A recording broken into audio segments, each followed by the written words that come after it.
আজকে আমরা একটা খুবই গুরুত্বপূর্ণ টপিক নিয়ে আলোচনা করব। কি জন্য এই গুরুত্বপূর্ণ টপিক নিয়ে আলোচনা করব? কারণ আজকে যে টপিকটা নিয়ে আমরা আলোচনা করব সেটা কিন্তু ভারতের ক্ষেত্রে কিন্তু খুবই গুরুত্বপূর্ণ প্রভাব ফেলেছে। চলুন তাহলে আজকে আমরা দেখে নিই সেই টপিকটা সম্পর্কে। টপিকটার নাম হচ্ছে ইথিওপিয়ান ভলকানিক ইরাপশন, অর্থাৎ প্রায় 12,000 বছর পরে 12,000 বছর পরে ইথিওপিয়ায় একটা ভলক্যানো আছে, যে ভলক্যানো কিন্তু যেখান থেকে অ্যাশ ক্লাউড হয়েছে এবং সেই ধোঁয়া ইথিওপিয়া থেকে সুদূর ভারতে প্রবেশ করেছে এবং ভারতের ক্লাইমেটের উপর কিন্তু চরম প্রভাব বিস্তার করেছে। চলুন তাহলে আমরা দেখে নিই। না, আগ্নেয়গিরির নাম কি? আগ্নেয়গিরির নাম হচ্ছে হাইলি গোবি। ঠিক আছে, হাইলি গোবি নাম। এর অবস্থানটা কোথায়? অবস্থান হচ্ছে উত্তর ইথিওপিয়ার আফার ডিপ্রেশন অঞ্চলে, অর্থাৎ পূর্ব আফ্রিকায় কিন্তু এটা অবস্থিত। এবার চলুন এর ঘুমন্ত অবস্থা দেখিনি। এই যে আগ্নেয়গিরিটা অর্থাৎ হাইলি গোবি আগ্নেয়গিরি, হলোসিন যুগ শুরু হওয়ার থেকে প্রায় 12,000 বছরে এখানে কোনো অগ্নুৎপাত হয়নি। তাহলে হলোসিন যুগ শুরু হওয়ার প্রায় 12,000 বছর পর্যন্ত এই আগ্নেয়গিরিতে কোনো রকম অগ্নুৎপাত হয়নি। এই 12,000 বছর পরে হঠাৎ করে 23শে নভেম্বর 2025 রবিবার রাত্রি 7টার সময় এই আগ্নেয়গিরি থেকে কিন্তু অগ্নুৎপাত হয়। তাহলে বিস্ফোরণের সময় কি? 23শে নভেম্বর 2025। কি বার ছিল? রবিবার। কখন হয়েছিল? সন্ধ্যে 7টার সময় হয়েছিল।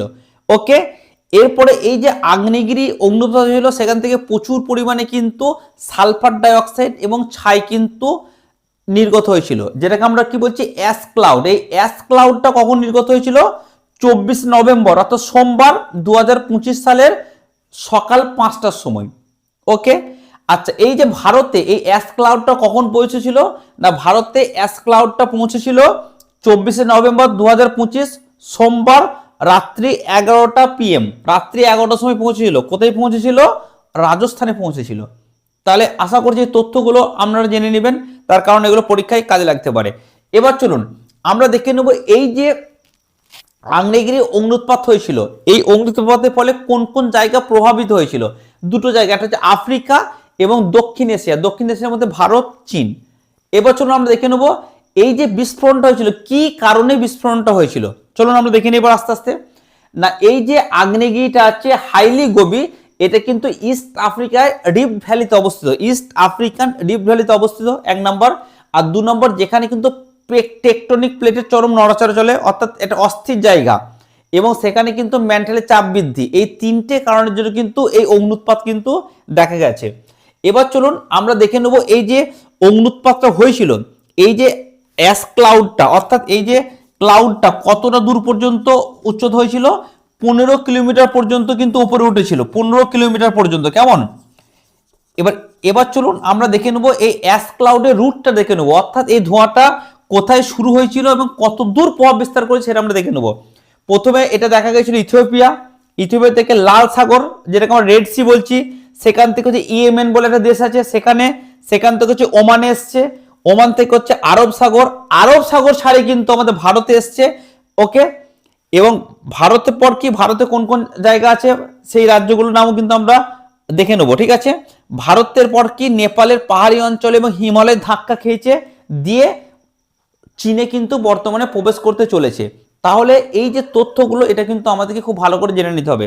চলুন এরপরে এই অগ্নুৎপাতের বা ভলকানিক ইরাপশন সম্পর্কে আরো তথ্য আমরা জেনে নিই। চলুন এরপর আমরা দেখে নেব এই অগ্নুৎপাত ভারতের কোন কোন রাজ্যকে প্রভাবিত করেছে। দেখুন, প্রথমে ভারতে প্রবেশ করেছে রাজস্থান, রাজস্থান থেকে গুজরাট, গুজরাট থেকে মহারাষ্ট্র, মহারাষ্ট্র থেকে দিল্লি এনসিআর, সেখান থেকে পাঞ্জাব। আর আমরা সবাই অবগত বর্তমানে কিন্তু দিল্লি তার পরিবেশ দূষণের জন্য কিন্তু সমস্যায় এমনিতেই জর্জরিত, তার উপর গোদের উপর বিস্ফোরণ, এই আগ্নেয় বিস্ফোরণ। ওকে, এবার চলুন এই যে আগ্নেয় বিস্ফোরণ হয়েছে, অগ্নুৎপাত হয়েছে, এর অগ্নুৎপাত ফলে কি কি পদার্থ নির্গত হয়েছিল? মেন সব থেকে বেশি নির্গত হয়েছে সালফার ডাইঅক্সাইড আর সামান্য ছাই কিন্তু নির্গত হয়েছে। এরপর আমাদের মনে একটা কোশ্চেন আসছে যে সুদূর ইথিওপিয়া থেকে ভারতে কি করে ছাইটা প্রবেশ করলো, তাই তো আমাদের মনে কিন্তু কোশ্চেন আসা স্বাভাবিক। চলুন সেই উত্তরও আমরা আজকে জেনে নিই।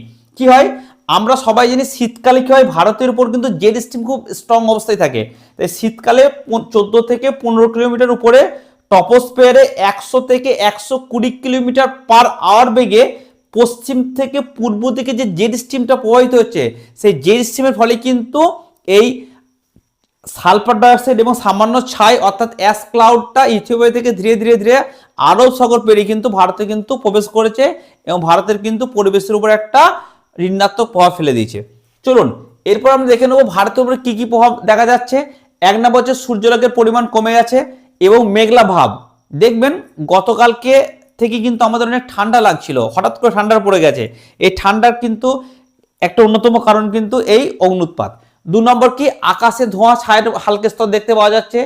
3 নম্বর অনেক বিমানের রুট কিন্তু পরিবর্তন করা হয়েছে। আচ্ছা, যে সমস্ত রোগীরা অলরেডি শ্বাসকষ্টে ভোগে তাদের সমস্যা কিন্তু আরো বৃদ্ধি পেয়েছে। আর আমরা দিল্লির দূষণের পরিমাণ কিন্তু বেড়ে গেছে, টিভি খুললে কিন্তু আমরা দিল্লির দূষণ দেখতে পাচ্ছি। এবার চলুন আমরা দেখে নেব এই অগ্নুৎপাতের ফলে বিশ্বের উপর কি কি প্রভাব দেখতে পেয়ে গেছে। 1 নম্বর হচ্ছে বিমান চলাচলে ব্যাঘাত ঘটেছে। 2 নম্বর আন্তর্জাতিক অনেক রুটকে পরিবর্তন করা হয়েছে। 3 নম্বর আফ্রিকার কিছু এলাকায় কৃষিকাজের ক্ষতি হয়েছে। 4 নম্বর বৈশ্বিক জলবায়ুতে সামান্য প্রভাব পড়েছে। আর 5 নম্বর দূষণ এবং গ্যাস নির্গমনের ফলে কিন্তু পরিবেশের উপর কিন্তু একটা চাপ পড়েছে। ওকে, আমরা দেখে নেবো যে কোন কোন এয়ারলাইন তাদের উড়ান ক্যান্সেল করেছে। যেমন হচ্ছে এয়ার ইন্ডিয়া, তাদের অনেকগুলো কিন্তু বিমান ক্যান্সেল করেছে। ইন্ডিগো অনেকগুলো বিমান ক্যান্সেল করেছে। স্পাইস জেট তাদের কিন্তু অনেকগুলো বিমান ক্যান্সেল করেছে।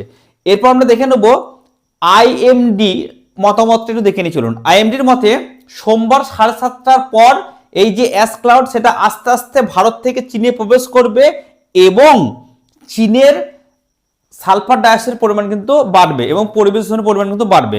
এবার চলুন আমরা দেখে নেব এরকম পরিস্থিতিতে আমরা কিভাবে নিরাপদে থাকবো সেটা চলুন একটু দেখে নিই। 1 নম্বর কি করব? 1 নম্বর হচ্ছে বাইরে গেলে আমরা মাস্ক ব্যবহার করব। 2 নম্বর কি চোখে ছাই পড়লে পরিষ্কার জল দিয়ে আমাদের চোখ মুখ ধুয়ে নেব। 3 নম্বর আমরা কি করব? ঘরের জানলা দরজা বন্ধ রাখবো। 4 নম্বর কি করব? ছায়ে ঢাকা জল ব্যবহার করব না। 5 নম্বর কি করব? সরকার বা মৌসুমী অধিদপ্তরের সতর্কতা কিন্তু আমরা মেনে চলবো। ঠিক আছে, তাহলে আজকের টপিকটা বারবার কিন্তু বলছি আপনারা ভালো করে গুরুত্বপূর্ণ সহকারে করে যাবেন। তার কারণ হচ্ছে এটা 12,000 বছর পরে কিন্তু অগ্নুৎপাত হচ্ছে, এটা 1 নম্বর কারণ। আর 2 নম্বর ভারতের উপর কিন্তু চরম পরিমাণে কিন্তু প্রভাব বিস্তার করেছে, তাই এটা অবশ্যই আপনাদেরকে দেখে যেতে হবে। Thank you. ভিডিও ভালো লাগলে অবশ্যই শেয়ার করবেন এবং সাবস্ক্রাইব করবেন এবং কমেন্ট করবেন। আপনাদের কমেন্ট কিন্তু আমাকে ভিডিও বানাতে, নতুন নতুন ভিডিও বানাতে আরো উৎসাহ প্রদান করে, তাই আপনারা অবশ্যই কমেন্ট করবেন কেমন লাগছে না লাগছে সেটা অবশ্যই জানাবেন। Thank you.